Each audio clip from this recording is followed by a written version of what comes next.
ಹೇಳಿರುವಾಗ ನಾವೇನಂತ ಇದ್ದೀವಿ? ಅಯ್ಯೋ, ದೇವರ ರಾಜ್ಯ ಇನ್ನೂ ಬಂದಿಲ್ಲ, ಇನ್ನೂ ದೇವರ ರಾಜ್ಯ ಬಂದಿಲ್ಲ ಸಹೋದರರೇ, ಬರುತ್ತೆ. ಇವಾಗಲ್ಲ, ಅದು ಯಾವಾಗ? ಮಧ್ಯ ಆಕಾಶದಲ್ಲಿ ಯೇಸು ಕ್ರಿಸ್ತನ ಎರಡನೇ ಆಗಮನದಲ್ಲಿ ಬರ್ತಾನೆ ನೋಡಿ. ಯೇಸು ಕ್ರಿಸ್ತನು ಎರಡನೇ ಆಗಮನದಲ್ಲಿ ಬಂದಾಗ ಮಧ್ಯ ಆಕಾಶದಲ್ಲಿ ದೇವರ ರಾಜ್ಯ ಇರುತ್ತಂತೆ ಕೆಲವರು, ಪರಲೋಕದಲ್ಲಿ ಇದೆ ಅಂತ ಇನ್ನೂ ಕೆಲವರು, ಒಬ್ಬೊಬ್ಬರು ಒಂದೊಂದು ರೀತಿ ಹೇಳ್ತಾ ಇದ್ದಾರೆ. ಪ್ರೇಯರ್ ಏನ್ರಿ? ಯೇಸು ಕ್ರಿಸ್ತನು ಹೇಳಿರುವಂಥ ಮಾತಿಗೆ ಒಳಪಡಲ್ವಾ ನಾವು? ಯೇಸು ಕ್ರಿಸ್ತನ ಮಾತನ್ನು ಒಪ್ಪೋದಿಲ್ವಾ? ದೇವರ ರಾಜ್ಯವು ನಿಮ್ಮ ಮಧ್ಯದಲ್ಲಿದೆ, ನಿಮ್ಮ ಮಧ್ಯದಲ್ಲಿ ಇದೆ ಅಂತ ಹೇಳಿದ್ದಾನಲ್ವಾ? ನಿಮ್ಮ ಮಧ್ಯದಲ್ಲಿ ಅಂದರೆ ಅರ್ಥ ಏನು? ಏನೋ ಆಕಾಶದಲ್ಲಿದ್ದೀವ ನಾವು? ನಿಮ್ಮ ಮಧ್ಯದಲ್ಲಿದೆ ಅಂತ ಯೇಸು ಕ್ರಿಸ್ತನ್ ಹೇಳಿರುವಾಗ ಮತ್ತೆ ಅವಾಗ ಬರುತ್ತೆ, ಇವಾಗ ಬರುತ್ತೆ, ಇಲ್ಲ ಎರಡನೇ ಆಗಮನದಲ್ಲಿ ಬರುತ್ತೆ. ಯಾರು ಹೇಳಿದ್ರು ಎರಡನೇ ಆಗಮನದಲ್ಲಿ ಬರುತ್ತಾನಂತ? ಇನ್ನೊಂದು ನೋಡ್ತೀರಾ, ಅದ್ಭುತವಾದಂಥ ವಚನವು. ಯಾಕೆಂದರೆ ಯೇಸು ಕ್ರಿಸ್ತನ ಮಾತಿಗೆ ನಾವು ಒಳಪಡಬೇಕು ಪ್ರಿಯರೇ. ಮನುಷ್ಯರ ಮಾತಿಗೆಲ್ಲ ಪ್ರಿಯರೇ. ಮನುಷ್ಯರೇನು ಗೊತ್ತಾ? ಮನುಷ್ಯರು ಹೊಟ್ಟೆ ಬಾಕರು, ದುಡ್ಡಿಗೆ ಅಡ್ಜಸ್ಟ್ ಆಗೋರು. ದುಡ್ಡಿಗೆ ಅಂದರೆ ಹಣದಗೋಸ್ಕರ ಅಡ್ಜಸ್ಟ್ ಆಗಿ ಬೋಧನೆ ಮಾಡೋರು ಮನುಷ್ಯರು. ಮನುಷ್ಯರ ಮಾತಿಗೆ ಒಳಪಡೋದಕ್ಕೆ ಹೋಗಬೇಡಿ. ಯಾಕೆಂದರೆ ದೇವರ ಮಾತಿಗೆ ಒಳಪಡ್ರಿ ಪ್ರಿಯರೇ. ದೇವರ ಮಾತು, ಯಾಕೆಂದರೆ ದೇವರ ಮಾತೇ ನಿಮ್ಮನ್ನು ಪರಲೋಕಕ್ಕೆ ಕರ್ಕೊಂಡು ಹೋಗುತ್ತೆ ಪ್ರಿಯರೇ. ಆ ಯೇಸು ಕ್ರಿಸ್ತನೇ ನಮ್ಮನ್ನು ಪರಲೋಕಕ್ಕೆ ಕರ್ಕೊಂಡು ಹೋಗ್ತಾನೆ ಪ್ರಿಯರೇ. ಅಂಥ ಮಾತುಗಳನ್ನು ನಾವು ಕೇಳಬೇಕು, ಆ ಮಾತುಗಳಿಗೆ ಒಳಪಡಬೇಕು ಪ್ರಿಯರಾದ ದೇವರ ಮಕ್ಕಳಿರ. ನಿಮ್ಮಲ್ಲಿಯೇ ದೇವರ ರಾಜ್ಯ ಇದೆ ಅಂತ ಹೇಳಿರುವಾಗ ಒಂದು ಸಾರಿ ನಾವು ಆಲೋಚನೆ ಮಾಡಬೇಕು, ನಮ್ಮಲ್ಲಿ ಇದೆಯಾ? ನಮ್ಮಲ್ಲಿ ಇದೆಯಾ? ಅದೇನು ಅರಸರ ಮನೆ ಇಲ್ಲ, ಸಿಂಹಾಸನ ಇಲ್ಲ ಏನ್ರಿ, ರಥಗಳು ಇಲ್ಲ, ಕುದುರೆಗಳು ಇಲ್ಲ, ಸೈನಿಕರು ಇಲ್ಲ, ರಾಜನೇ ಕಾಣಿಸ್ತಾ ಇಲ್ಲ. ದೇವರ ರಾಜ್ಯ ನಮ್ಮಲ್ಲಿ ಯಾವ ರೀತಿ ಇದೆ? ಸಿಂಹಾಸನ ಎಲ್ಲಿದೆ? ಸಿಂಹಾಸನ ಇಲ್ಲ. ಅರಸನೂ ಇಲ್ಲ, ಕಾಣ್ತಾ ಇಲ್ಲ. ರಥಗಳು ಇಲ್ಲ, ಸೈನಿಕರು ಇಲ್ಲ, ಏನೂ ಇಲ್ಲ.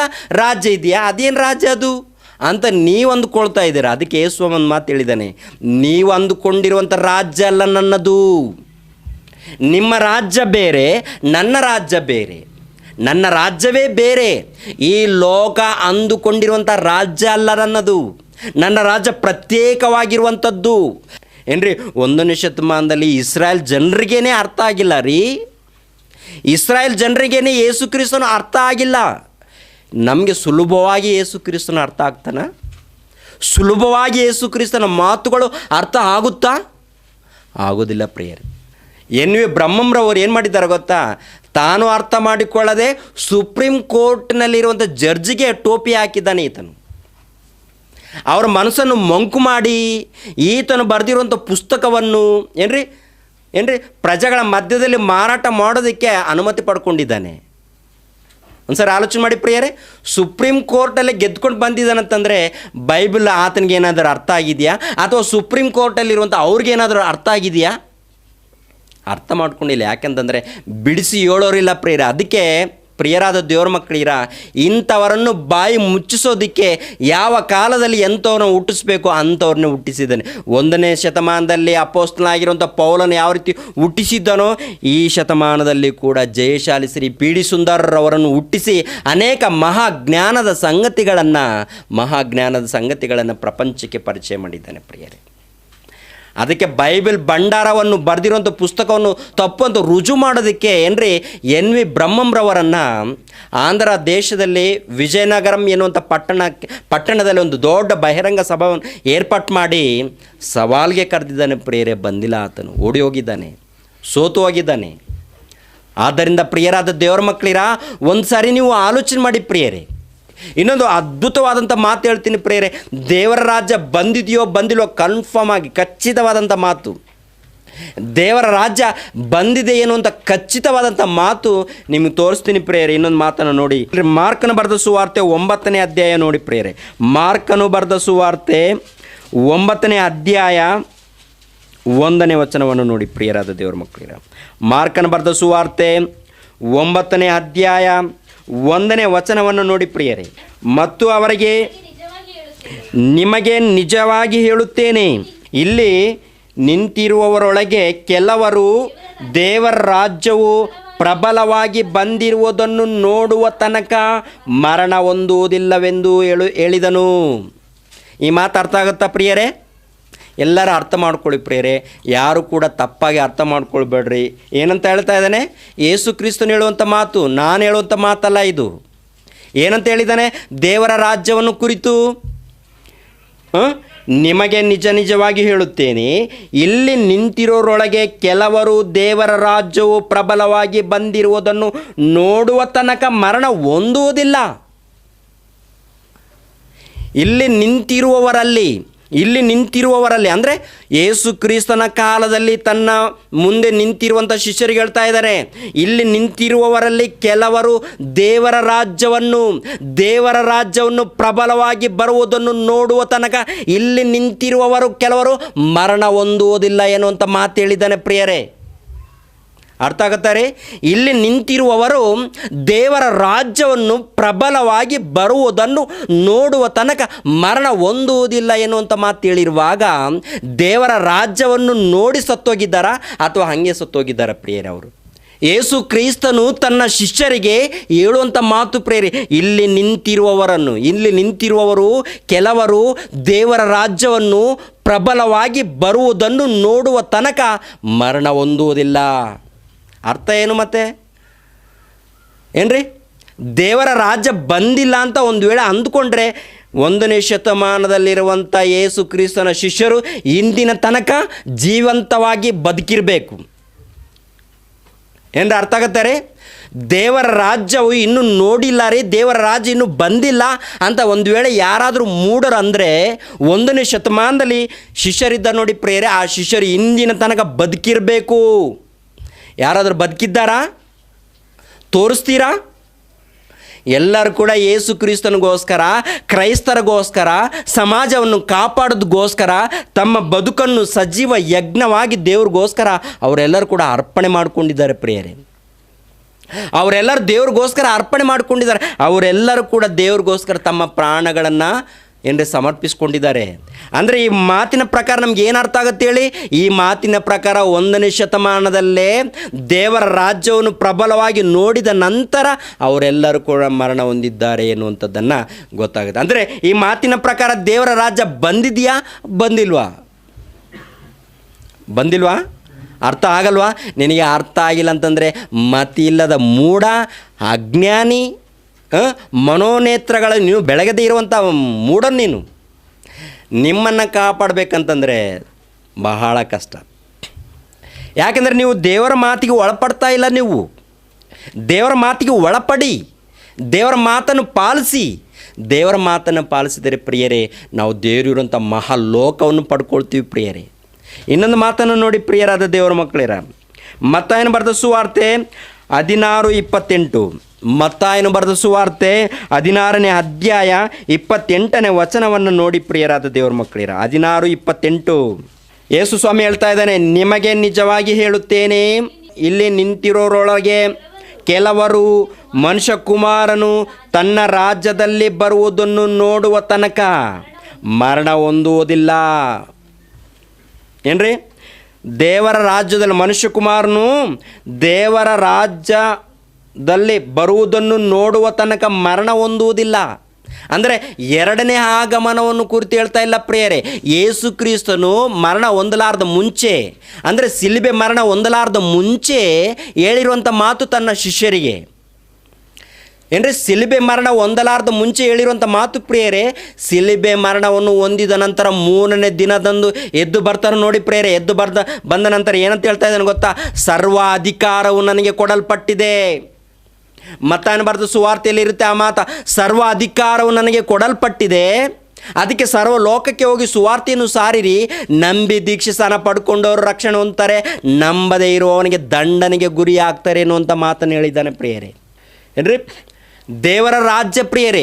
ಈ ದೇವರ ರಾಜ್ಯದಲ್ಲಿ ಯೇಸು ಕ್ರಿಸ್ತನು ಮಹಾ ಚಕ್ರವರ್ತಿಯಾಗಿದ್ದಾನೆ, ಮಹಾ ನ್ಯಾಯಾಧಿಪತಿಯಾಗಿದ್ದಾನೆ. ಯೇಸು ಕ್ರಿಸ್ತ ಮಹಾ ಚಕ್ರವರ್ತಿಯಾಗಿರುವಾಗ ಏನ್ರಿ, ಯೇಸು ಕ್ರಿಸ್ತನನ್ನು ನಂಬಿರುವಂಥ ಪ್ರತಿಯೊಬ್ಬ ಕ್ರೈಸ್ತರು ಏನಾಗ್ತಾರೆ ಗೊತ್ತಾ? ಪ್ರತಿ ಕ್ರೈಸ್ತರು ಏನು ಗೊತ್ತಾ ಪ್ರಿಯರೇ? ಅರಸರು. ಪ್ರತಿ ಕ್ರೈಸ್ತನು ರಾಜನು ಎನ್ನುವಂಥ ಮಾತಿರುತ್ತೆ ಪ್ರಿಯರೇ. ಪ್ರತಿ ಕ್ರೈಸ್ತರು. ಅದಕ್ಕೆ ನೋಡಿ, ಕೊಲೆಸದವರಿಗೆ ಬರೆದ ಪತ್ರಿಕೆಯಲ್ಲೂ ಕೂಡ ಅದ್ಭುತವಾದಂಥ ಮಾತಿರುತ್ತೆ ನೋಡಿ ಪ್ರಿಯರೇ. ಕೊಲೆಸದವರಿಗೆ ಬರೆದ ಪತ್ರಿಕೆ 1ನೇ ಅಧ್ಯಾಯ 13ನೇ ವಚನವನ್ನು ಕೂಡ ನೋಡಿ ಪ್ರಿಯರಾದ ದೇವರ ಮಕ್ಕಳು. ಯಾಕೆಂದರೆ ಕ್ರಿಸ್ತನ ಮಹಾ ಸಾಮ್ರಾಜ್ಯವು ಬಂದಿದೆಯಾ ಇಲ್ಲ ಅಂತ ನೋಡುವಾಗ ಕ್ರಿಸ್ತನ ಮಹಾ ಸಾಮ್ರಾಜ್ಯ 1ನೇ ಶತಮಾನದಲ್ಲಿ ಭೂಲೋಕದಲ್ಲಿ ಬಂದಿದೆ ಪ್ರಿಯರೇ. 1ನೇ ಶತಮಾನದಲ್ಲಿ ಕ್ರಿಸ್ತನ ಮಹಾ ಸಾಮ್ರಾಜ್ಯ ಭೂಲೋಕದಲ್ಲೇ ಬಂದಿದೆ. ಆ ಸಾಮ್ರಾಜ್ಯದಲ್ಲಿರುವಂಥ ಅರಸರು, ಆ ಸಾಮ್ರಾಜ್ಯದಲ್ಲಿರುವಂಥ ಪ್ರಜೆಗಳು ಯಾವ ರೀತಿ ಇರ್ತಾರಂತ ನೋಡುವಾಗ ಪ್ರಿಯರಾದ ದೇವರ ಮಕ್ಕಳಿರ 1ನೇ ಅಧ್ಯಾಯ 13ನೇ ವಚನವನ್ನು ನೋಡಿ ಪ್ರಿಯರೇ. ದೇವರು ನಮ್ಮನ್ನು ಅಂಧಕಾರದ ದೊರೆತನದಿಂದ ಬಿಡಿಸಿ ತನ್ನ ಪ್ರಿಯಕುಮಾರನ ರಾಜ್ಯದೊಳಗೆ ಸೇರಿಸಿದನು. ತನ್ನ ಪ್ರಿಯಕುಮಾರನ ರಾಜ್ಯದೊಳಗೆ ಸೇರಿಸಿದನು ಅಂದರೆ ಅರ್ಥ ಏನು ಮಾಯ್ದು? ತನ್ನ ಪ್ರಿಯಕುಮಾರನ ರಾಜ್ಯದೊಳಗೆ ಸೇರಿಸಿದನು. ರಾಜ್ಯದೊಳಗೆ ಸೇರಿಸಿದನು ಅಂದರೆ ಚೆನ್ನಾಗಿ ಅರ್ಥ ಮಾಡ್ಕೊಳ್ಳಿ ಪ್ರಿಯರೇ. ದೇವರು ನಮ್ಮನ್ನು ಅಂಧಕರವಾದ ದೊರೆತನದಿಂದ ಬಿಡಿಸಿ, ಅಂಧಕರವಾದ ದೊರೆತನ ಅಂದರೆ ಲೋಕದ ಪಾಪದ ವ್ಯಾಮೋಹದಲ್ಲಿ ಇರುವಂಥ ನಮ್ಮನ್ನು ಬಿಡಿಸಿ, ಕ್ರಿಸ್ತನ ರಕ್ತದಿಂದ ನಮ್ಮನ್ನು ಪರಿಶುದ್ಧ ಮಾಡಿ, ಕ್ರಿಸ್ತನ ಒಂದು ತ್ಯಾಗದಿಂದ ನಮ್ಮನ್ನು ಪರಿಶುದ್ಧ ಮಾಡಿ ನಮ್ಮನ್ನು ಏನು ಮಾಡಿದ್ದಾನಂತೆ ನೋಡ್ರಿ ಪ್ರಿಯರೇ. ಅಂಧಕರವಾದ ದೊರೆತನದಿಂದ ಬಿಡಿಸಿ ತನ್ನ ಪ್ರಿಯಕುಮಾರನಾದ ರಾಜ್ಯದೊಳಗೆ, ತನ್ನ ಪ್ರಿಯಕುಮಾರನ ರಾಜ್ಯದೊಳಗೆ ಸೇರಿಸಿದನು. ಅಂದರೆ ನಮ್ಮನ್ನು ದೇವರ ರಾಜ್ಯದೊಳಗೆ, ಕ್ರಿಸ್ತನ ರಾಜ್ಯದೊಳಗೆ ಸೇರಿಸಿದ್ದಾನಂತೆ. ಸೇರಿಸಿದ್ದಾನ, ಸೇರಿಸ್ತಾನ? ಸೇರಿಸಿದ್ದಾನ, ಸೇರಿಸ್ತಾನ? ಸೇರಿಸಿದನು, ಸೇರಿಸಿದನು. ನಮ್ಮನ್ನು ದೇವರ ರಾಜ್ಯದೊಳಗೆ ಸೇರಿಸಿದನು ಎನ್ನುವಂಥ ಮಾತಿರುವಾಗ ಇನ್ನೂ ದೇವರ ರಾಜ್ಯ ಬಂದಿಲ್ಲ ಅಂತ ನಾವು ಪ್ರಾರ್ಥನೆ ಮಾಡ್ತೀವಿ ಪ್ರಿಯರೇ. ಒಂದ್ಸರಿ ಆಲೋಚನೆ ಮಾಡಿ ಪ್ರಿಯರೇ. ದೇವರ ರಾಜ್ಯ ಬಂದಿದೆ, ದೇವರ ರಾಜ್ಯದಲ್ಲಿ ನಾವಿದ್ದೀವಿ, ಕ್ರಿಸ್ತನ ಸಾಮ್ರಾಜ್ಯದಲ್ಲಿ ನಾವಿದ್ದೀವಿ. ಇವಾಗ ಕ್ರಿಸ್ತನ ಸಾಮ್ರಾಜ್ಯದಲ್ಲಿ ನಾವೆಲ್ಲರೂ ಕೂಡ ಇದ್ದೀವಿ ಪ್ರಿಯರೇ. ನಾವೆಲ್ಲರೂ ಕ್ರಿಸ್ತನ ಮಹಾ ಸಾಮ್ರಾಜ್ಯದಲ್ಲಿದ್ದೀವಿ ಏನ್ರಿ.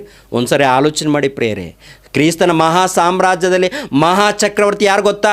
ಯೇಸು ಕ್ರಿಸ್ತನು ಮಹಾ ಚಕ್ರವರ್ತಿ. ಅರಸರು, ದೇಶದಲ್ಲಿ ಅರಸರು ಯಾರು ಗೊತ್ತಾ? ದೇಶದಲ್ಲಿ ಅರಸರು ಯಾರಂತ ನೋಡುವಾಗ ಪ್ರಿಯರಾದ ದೇವರ ಮಕ್ಕಳಿರ 1ನೇ ಪೇತ್ರನು ಬರೆದ ಪತ್ರಿಕೆ 2ನೇ ಅಧ್ಯಾಯ, 1ನೇ ಪೇತ್ರನು ಬರೆದ ಪತ್ರಿಕೆ 2ನೇ ಅಧ್ಯಾಯ ಏನ್ರಿ 9ನೇ ವಚನದಿಂದ ನೋಡಿ ಪ್ರಿಯರಾದ ದೇವರ ಮಕ್ಕಳಿರ. 9ನೇ ವಚನ. ನಿಮ್ಮನ್ನು ಕತ್ತಲೆಯೊಳಗಿಂದ ಕರೆದು ತನ್ನ ಆಶ್ಚರ್ಯಕರವಾದ ಬೆಳಕಿನಲ್ಲಿ ಸೇರಿಸಿದ ಆತನ ಗುಣಾತಿಶಯಗಳನ್ನು ಪ್ರಚಾರ ಮಾಡೋರಾಗುವಂತೆ ದೇವರಾದುಕೊಂಡ ಜನಾಂಗವು, ರಾಜವಂಶಸ್ಥರಾದ ಯಾಜಕರು, ಮೀಸಲಾದ ಜನವು, ದೇವರ ಸ್ವಕೀಯ ಪ್ರಜೆಯೂ ಆಗಿದ್ದೀರಿ. ನೋಡಿದ್ರ? ದೇವರಾದುಕೊಂಡ ಜನಾಂಗವು, ರಾಜವಂಶಸ್ಥರು. ನೀವೆಲ್ಲರೂ ಕೂಡ ರಾಜರಂತೆ, ನೀವೆಲ್ಲರೂ ಕೂಡ ಅರಸರಂತೆ. ಯೇಸು ಕ್ರಿಸ್ತನು ಮಹಾಚಕ್ರವರ್ತಿಯಾಗಿರುವಾಗ, ಪ್ರಪಂಚಕ್ಕೆ ಚಕ್ರವರ್ತಿ ಯೇಸು ಕ್ರಿಸ್ತನಾಗಿರುವಾಗ, ಕ್ರೈಸ್ತರು ಅಂದರೆ ಕ್ರಿಸ್ತನನ್ನು ನಂಬಿರುವಂಥ ಕ್ರೈಸ್ತರು ಅರಸರಂತೆ ಪ್ರಿಯರೇ. ಕ್ರಿಸ್ತನನ್ನು ನಂಬಿರುವಂಥ ಕ್ರೈಸ್ತರು ರಾಜರಂತೆ ಪ್ರಿಯರೇ, ರಾಜರಂತೆ ಪ್ರಿಯರೇ. ಯೇಸು ಕ್ರಿಸ್ತನು ಮಹಾಚಕ್ರವರ್ತಿಯಾಗಿರುವಾಗ, ಕ್ರೈಸ್ತರು ಅರಸರಾಗಿರುವಾಗ, ಈ ಅರಸರ ಕೆಲಸ ಏನು, ಈ ಚಕ್ರವರ್ತಿಯ ಕೆಲಸವೇನಂತ ನೋಡುವಾಗ ಪ್ರಿಯರಾದ ದೇವರ ಮಕ್ಕಳಿರ, ಈ ಲೋಕಕ್ಕೂ ಈ ಲೋಕದಲ್ಲಿರುವಂಥ ರಾಜ್ಯಕ್ಕೂ ದೇವರ ರಾಜ್ಯಕ್ಕೂ ಬಹಳ ವ್ಯತ್ಯಾಸವಾಗಿದೆ ಪ್ರಿಯರೇ. ಲೋಕದಲ್ಲಿರುವಂಥ ರಾಜ್ಯ ಬೇರೆ, ಲೋಕದಲ್ಲಿರುವಂಥ ಅಧಿಕಾರಿಗಳು, ಲೋಕದಲ್ಲಿ ಇರುವಂಥ ಕೆಲಸಗಳು ಇವೆಲ್ಲವೂ ಕೂಡ ಬೇರೆ. ಆದರೆ ದೇವರ ರಾಜ್ಯದಲ್ಲಿದೆ ನೋಡಿ ಪ್ರಿಯರೇ, ಈ ದೇವರ ರಾಜ್ಯದಲ್ಲಿ ಇರುವಂಥ ಕೆಲಸಗಳು ಬೇರೆ. ದೇವರ ರಾಜ್ಯದಲ್ಲಿರುವಂಥ ಕ್ರಿಸ್ತನ ಸಾಮ್ರಾಜ್ಯದಲ್ಲಿ ಇರುವಂಥ ಚಕ್ರವರ್ತಿ ಯಾವ ರೀತಿ ಸೇವೆ ಮಾಡಿದ್ದಾನೆ, ಅದೇ ಪ್ರಕಾರ ಕ್ರಿಸ್ತನ ಕೈ ಕೆಳಗಡೆ ಕೆಲಸ ಮಾಡುವಂಥ ಸೇವಕರು ಯಾವ ರೀತಿ ಕೆಲಸ ಮಾಡಿದ್ದಾರೋ, ಯಾವ ರೀತಿ ಕೆಲಸ ಮಾಡಬೇಕು ಎನ್ನುವಂಥದ್ದನ್ನು ಒಂದ್ಸರಿ ಆ ಮಾತನ್ನು ಕೂಡ ನೋಡೋಣ ಪ್ರಿಯರಾದ ದೇವರ ಮಕ್ಕಳಿರ. ಮತ್ತಾಯನು ಬರೆದ ಸುವಾರ್ತೆ 20ನೇ ಅಧ್ಯಾಯ 25ನೇ ವಚನವನ್ನು ನೋಡಿ ಪ್ರಿಯರೇ. 25ನೇ ವಚನ. ಆದರೆ ಯೇಸು ಅವರನ್ನು ಹತ್ತಿರಕ್ಕೆ ಕರೆದು ಅವರಿಗೆ, ಜನಗಳನ್ನಾಳುವವರು ಅವರ ಮೇಲೆ ಅಹಂಕಾರದಿಂದ ದೊರೆತನ ಮಾಡುತ್ತಾರೆ. ಅಂದರೆ ಈ ಪ್ರಪಂಚದಲ್ಲಿ ದೇಶವನ್ನು ಆಳಿರುವಂಥ ಅರಸರಾಗಿರ್ಬೋದು, ಪ್ರಪಂಚ ದೇಶವನ್ನು ಆಳಿರುವಂಥ ಚಕ್ರವರ್ತಿಗಳಾಗಿರ್ಬೋದು, ಏನ್ರಿ ಯಾರೇ ಆಗಿರ್ಬೋದು, ಅವರೆಲ್ಲರೂ ಕೂಡ ಯಾವ ರೀತಿ ಇರ್ತಾರಂತೆ ಪ್ರೇರೆ? ಜನಗಳನ್ನಾಳುವವರು ಅವರ ಮೇಲೆ ಅಹಂಕಾರದಿಂದ ದೊರೆತನ ಮಾಡುತ್ತಾರೆ ಅಂತೆ. ಅಹಂಕಾರದಿಂದ ದೊರೆತನ ಮಾಡುತ್ತಾರೆ. ಮತ್ತು ದೊಡ್ಡವರು ಬಲಾತ್ಕಾರದಿಂದ ಅಧಿಕಾರ ನಡೆಸುತ್ತಾರೆ ಎಂದು ನೀವು ಬಲ್ಲಿರಷ್ಟೇ. ದೊಡ್ಡವರು, ತುಂಬ ಜನ ದೊಡ್ಡವರು ಇರ್ತಾರೆ ನೋಡಿ ಪ್ರೇರೆ, ಅಧಿಕಾರ ಯಾರ ಮೇಲೆ ನಡೆಸ್ತಾರೆ? ಯಾರ ಮೇಲೆ ಅಧಿಕಾರ ನಡೆಸ್ತಾರಂತೆ? ಬಡವರ ಮೇಲೆ ಅಧಿಕಾರ ನಡೆಸ್ತಾರಂತೆ, ಪ್ರಜೆಗಳ ಮೇಲೆ ಅಧಿಕಾರ ನಡೆಸ್ತಾರಂತೆ. ಅಹಂಕಾರದಿಂದ ಅಧಿಕಾರವನ್ನು ನಡೆಸುವಂಥ ಅಧಿಕಾರಿಗಳು ಪ್ರಪಂಚ ದೇಶದಲ್ಲಿ ತುಂಬಿ ತುಳುಕ್ತಾ ಇದ್ದಾರೆ. ಪ್ರಪಂಚ ದೇಶದಲ್ಲಿ ಇದು ನನ್ನ ರಾಜ್ಯ, ಇದು ನನ್ನ ಪಕ್ಷ, ನಾನು ಪಕ್ಷದಲ್ಲಿದ್ದೀನಿ, ನಾನು ಹೇಳಿದಂಗೆ ಕೇಳಬೇಕು, ಇದು ನನ್ನ ರಾಜ್ಯ, ನನ್ನ ಪಕ್ಷ, ಇದು ನಾನು ದೊಡ್ಡವನು, ನಾನು ನೀತಿವಂತನೇ ಹೇಳಿ ಪ್ರಜೆಗಳ ಮನೆಯನ್ನು ಆಳುವಂಥ ಎಷ್ಟೋ ಮಂದಿ ನಾಯಕರು ಪ್ರಪಂಚ ದೇಶದಲ್ಲಿದ್ದಾರೆ ಪ್ರಿಯರೇ. ಒಳ್ಳೆ ನಾಯಕರು ಇದ್ದಾರೆ ಪ್ರಿಯರೇ, ಒಳ್ಳೆ ನಾಯಕರನ್ನು ಕುರಿತು ನಾನು ಹೇಳ್ತಾ ಇಲ್ಲ.